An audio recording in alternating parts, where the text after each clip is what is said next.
राकेश टिकैत से अलग हुआ संगठन भारतीय किसान यूनियन अराजनीतिक, जिसके आपको बता दें जो नए अध्यक्ष बने वो बाकायदा पूरी टीम के साथ योगी जी से लखनऊ में उनके कार्यालय में मिले हैं और इस मिलने के कई अर्थ लगाए जा रहे हैं। आपको बताएं, खबरें तो ये भी हैं कि ये जो अलग हुए हैं अब ये अपना पूरा संगठन पूरे देश में खड़ा करेंगे और इसके लिए बाकायदा इन्होंने जिला इकाइयां बनाने का निर्णय किया है। और खबरें हैं कि जो राकेश टिकैत और नरेश टिकैत के रिश्तेदार तक भी हैं वो भी इनके टच में है। यानी महेंद्र सिंह टिकैत जी के समय से यूनियन में काम कर रहे काफी लोग जो पुराने हैं और वहां घुटन महसूस कर रहे हैं, जिनका कहना यह है कि ये जो भारतीय किसान यूनियन है ये बनी थी किसानों के मुद्दों को लेकर। महेंद्र सिंह टिकैत जी ने कई आंदोलन ऐसे किए थे जिसमें यूनियन ने एक अपना इतिहास बनाया था। आज नरेश टिकैत और राकेश टिकैत ने इसे घर की बपोती बना दिया है। यूनियन ना हो गई, दो भाइयों की पर्सनल ये प्रॉपर्टी हो गई, ऐसा इनका व्यवहार था। इसको लेकर के अंदर से आक्रोश फूटा और जो पुराने से पुराने कार्यकर्ता थे, भानु प्रताप जो हैं वो पहले ही एक छोड़ करके भारतीय किसान यूनियन भानु बना चुके। इसी तरह अब ये जो पूरी की पूरी एक कठवाड़ा खाट अलग हुई है, इस खाप के सदस्यों के अलग होने से इसके बाद ये माना जा रहा है कि इसके बाद भी अभी और पुराने पदाधिकारी यूनियन के इनके टच में हैं। और ये योगी जी से मिलना, ये बताया जा रहा है, सूत्र बता रहे हैं कि योगी जी से मिलकर इन्होंने एक तरह से ये आश्वासन दिया है कि अब उत्तर प्रदेश के अधिकांश किसान इनकी ही यूनियन के साथ में है। यानी भारतीय किसान यूनियन अराजनीतिक ये जो बनाया है नया संगठन इसके साथ में है। मांगेराम त्यागी जी इसके साथ में हैं और इसलिए पुराने जो कार्यकर्ता हैं ये सब के सब अब वो कह रहे हैं अगले 10 दिन के अंदर आप देखेंगे बड़े बड़े पुराने जो राकेश टिकैत जी के निकट संबंधियों में भी हैं ऐसे कई लोग अब भारतीय किसान यूनियन अराजनीतिक में ज्वाइन करने वाले हैं। क्योंकि लोगों का यह मानना है कि राकेश टिकैत केवल कुछ पार्टियों के कठपुतली बनकर के रह गए हैं। जिस तरह से राकेश टिकैत पश्चिम बंगाल में ममता बनर्जी के चुनाव प्रचार के लिए गए थे, जिस प्रकार से उन्होंने पंजाब के चुनाव के लिए कांग्रेस को एक तरह से ग्रीन पैसेज दिया था, जिस तरह से उन्होंने दिल्ली में होते हुए दिल्ली सरकार के विरुद्ध एक शब्द नहीं बोला, इसको लेकर के लोगों के अंदर आक्रोश था।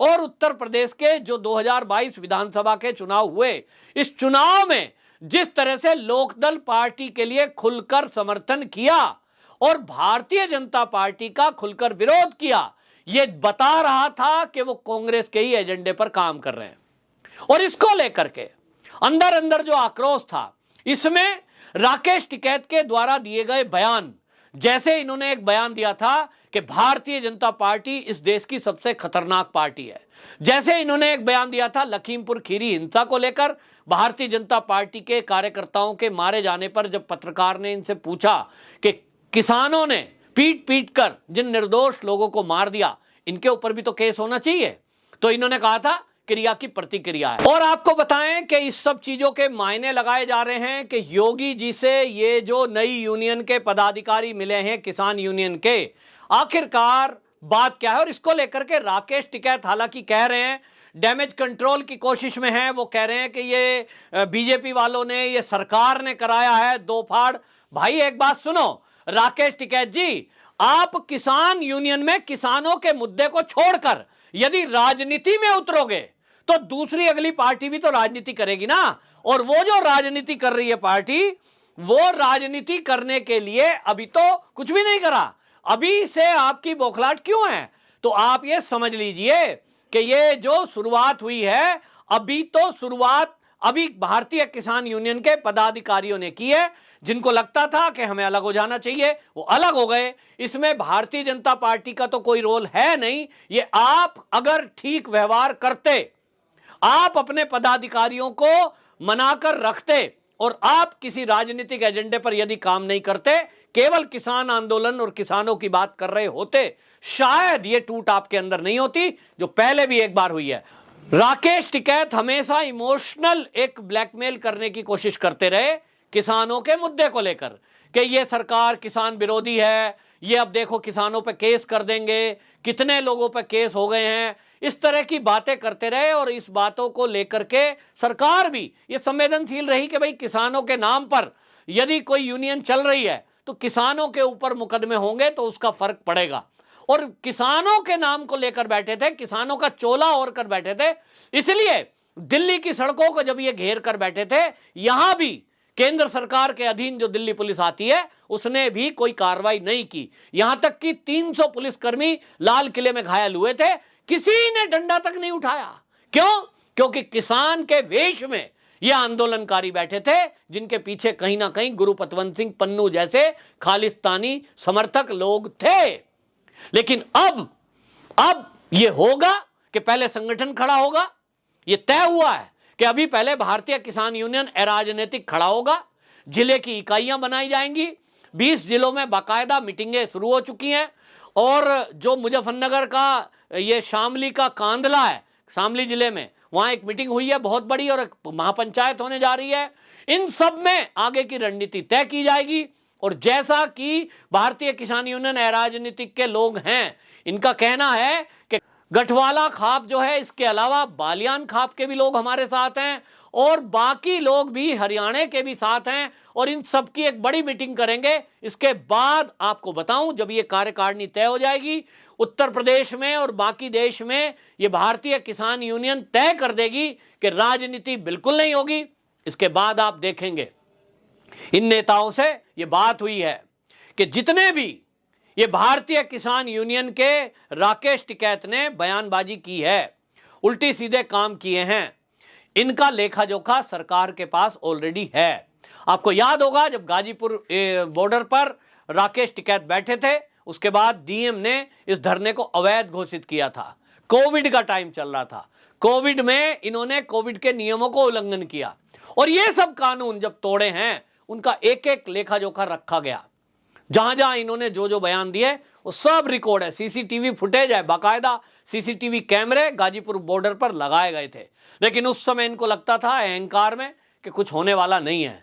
लेकिन अब योगी जी हैं और योगी जी का जैसा नेचर है कि यदि कोई उनकी सरकार या कानून को तोड़ता है, सरकार के विरुद्ध कोई षड्यंत्र करता है, तुरंत प्रतिक्रिया नहीं देते, लेकिन छोड़ते बिल्कुल नहीं है। केवल अभी तक किसान के नाम पर इनको छूट मिल रही थी, अब नहीं मिलेगी और इसलिए ये सारी कार्रवाई होंगी। ये माना जा रहा है कि जो अवैध संपत्ति अर्जित की है, जैसा कि लोग बताते हैं, इन्हीं के साथ ही बताते हैं, राकेश टिकैत के साथ ही बताते हैं कि इन्होंने जो इकट्ठा किया है, बहुत पैसा इकट्ठा किया है, चंदा मिला है, बाहर से भी चंदा मिला है, बाहर से मदद मिली है और उस पैसे का दुरुपयोग किया है। अभी हाल ही में आपको बता दूं, नरेश टिकैत जी इन्होंने एक बयान दिया है। राकेश टिकैत के भाई हैं नरेश टिकैत, जो पहले अध्यक्ष होते थे, अभी उपाध्यक्ष हैं। उन्होंने एक बयान दिया है। जब उनसे पत्रकार ने पूछा कि ये आपसे गठ जो है अलग हो गया है, उन्होंने अलग से एक दल बना लिया, अलग से यूनियन बना लिया, इस पर आप क्या कहेंगे? तो वो क्या कह रहे हैं कि हमने जितने पदाधिकारी हैं इनको विदेश यात्रा कराई है और वो मुंह से बोल गए, मीडिया में है, उन्होंने कहा 10 से अधिक यात्राएं हमने पदाधिकारियों को कराई है, और क्या लेंगे? इसका मतलब आप समझ रहे हैं? ये इस वीडियो के माध्यम से मैं सारे किसानों से कहना चाहता हूं और खास तौर पे उत्तर प्रदेश के किसानों से कि वो समझें कि आपकी सहयोग राशि, जो आपका चंदा आपने इस भावना में दिया है कि कहीं किसानों की बात राकेश टिकैत उठाएंगे, इस पैसे से नरेश टिकैत जी खुद मान रहे हैं कि उन्होंने विदेशों की यात्राएं की हैं और वो भी 10-10। कितना पैसा इन्होंने खर्च किया है? काम क्या कर रहे थे? विदेशों में कौन सा गेहूं उगाना, धान लगाना सीख रहे थे? केवल पैसे पे मौज कर रहे थे किसानों के। और यही भारतीय किसान यूनियन के जो भानु प्रताप हैं, वो चाहे वो मांगेराम त्यागी हैं, इनका यही आरोप है कि ये जो है किसानों के नाम पर पैसा इकट्ठा करना, चंदा इकट्ठा करना, फिर उसका दुरुपयोग करना, पर्सनल प्रॉपर्टी खड़ी करना, खेत खलिहानों पे कब्जे करना, नहीं तो खेत खरीद लेना, इनके ये जो काम है सारे के सारे जो फंड से हुए हैं, इसकी जांच होनी चाहिए कि ये पैसा कहां से आया। यूनियन को यदि चंदा दिया गया है तो भारतीय किसान यूनियन को इसलिए चंदा दिया कि जो धरने, प्रदर्शन, रैली हो उसमें जो खर्चा होता है, पर्सनल जमीन खरीद लेके नहीं दिया, कोई शोरूम बनाने के लिए पब्लिक ने पैसा नहीं दिया।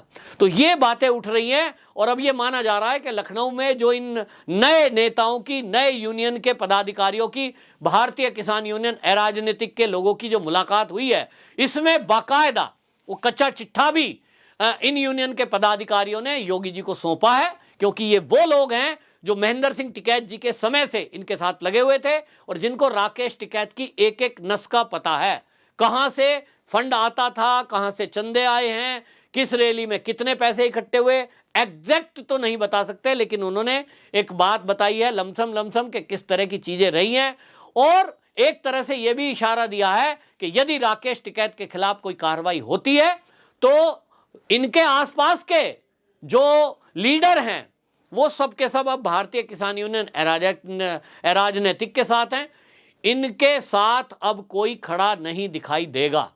ये कुछ भी घोषणा करते रहें, नए आंदोलन की बात करते रहें, लेकिन अब इनसे एक एक कानून के हिसाब से, कानून के दायरे में रहकर न्यायपालिका के जरिए इनके खिलाफ कार्रवाई की जाएंगी। जो पूरे देश में आक्रोश था राकेश टिकैत की टिप्पणियों और सड़क घेरने को लेकर, उस समय आप सोशल मीडिया उठाकर देख लीजिए, हर आदमी ये कहता था कि ये जो बक्कल उतार देंगे, ये जो हम ये कर देंगे, ये जो गाली देते थे, ये इस सब का हिसाब कब होगा।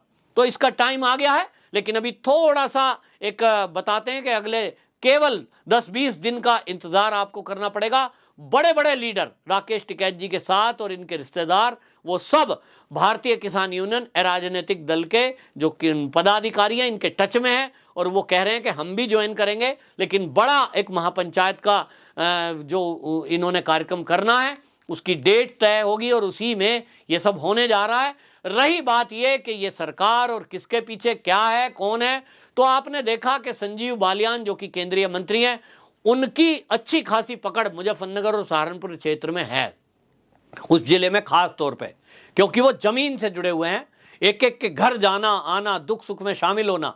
और बहुत पकड़ होने के बावजूद ये तय हुआ था कि भाई एक ऐसा आदमी जो किसी की सुनी नहीं रहा, 3 कृषि बिल को लेकर के सबको पता था किसानों के हित के हैं, फिर भी एक एजेंडा सेट विदेश में बैठकर हो रहा था, उसको लेकर के बालियान खाप के अंदर काफी नाराजगी थी, क्योंकि संजीव बालियान खुद बालियान है, बालियान खाप से आते हैं, लेकिन ये अपनी चौधराहट चला रहे थे जो सबको अखर रहा था। और अब वो सब लोग ये कहते हैं कि बीजेपी, योगी सरकार जिस तरह का उत्तर प्रदेश में काम कर रही है, वाकई में हर हिंदू का सर ऊंचा है, किसानों के लिए अच्छा काम हो रहा है।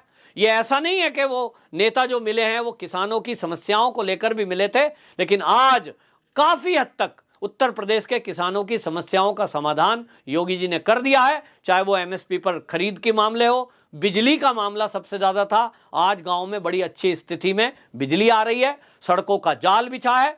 और आगे आने वाली फसलों के लिए, जैसा कि गन्ने की फसल एक प्रमुख एक मुद्दा रहता है मुजफ्फरनगर, मेरठ, शामली, बागपत, बड़ौत एरिया में, उसकी खरीद के लिए भी अभी से गन्ने के रेट बढ़ाने को लेकर और चीनी मिलों के बाकी पेमेंट को लेकर के अभी से सरकार की तैयारी है।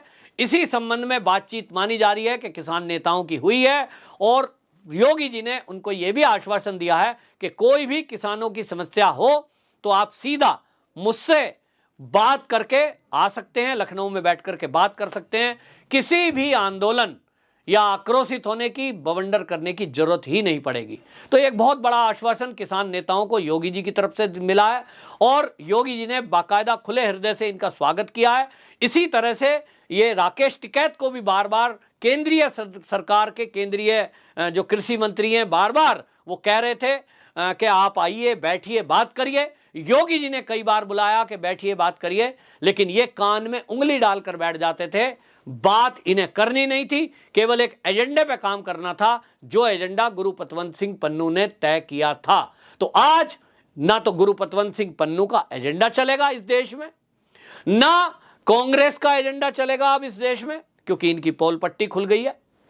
अब अगर चलेगा तो लॉ एंड ऑर्डर का, कानून का राज चलेगा और उत्तर प्रदेश में योगी जी बखूबी लॉ एंड ऑर्डर की सिचुएशन को जानते हैं, कैसे हैंडल करना है, कानून का राज कैसे पालन करना और कराना है, इसको अच्छी तरह जानते हैं। और इसलिए योगी जी अब आने वाले दिनों में वो सख्ती वाला जो उनका रूप है वो आपको देखने को मिल सकता है। हालांकि जो अभी तक है योगी जी का जो मूड है, हमने देखा है कि वो यही कह रहे हैं कि चलो भाई गलती अगर हो जाए और कोई अगर उस गलती को स्वीकार कर ले तो हो सकता है संत है माफ कर दें। लेकिन राकेश टिकैत की जिस तरह की भाषा अभी हम देख रहे हैं, उनको लग रहा है कि आंदोलन की भाषा से, क्योंकि कुछ लोग कह रहे हैं जैसे भानु प्रताप हैं वो कहते हैं एडवांस ले लिया है तो पैसे ले लिए हैं 2024 तक के, तो 2024 तक आंदोलन तो ये करेंगे। लेकिन अब देखना होगा इस आंदोलन से पहले इनके खिलाफ केस होते हैं, ये जेल में जाते हैं, इनकी प्रॉपर्टी पर बुलडोजर चलता है कि नहीं, ये सभी लोग देखना और जानना चाहते हैं। वंदे मातरम।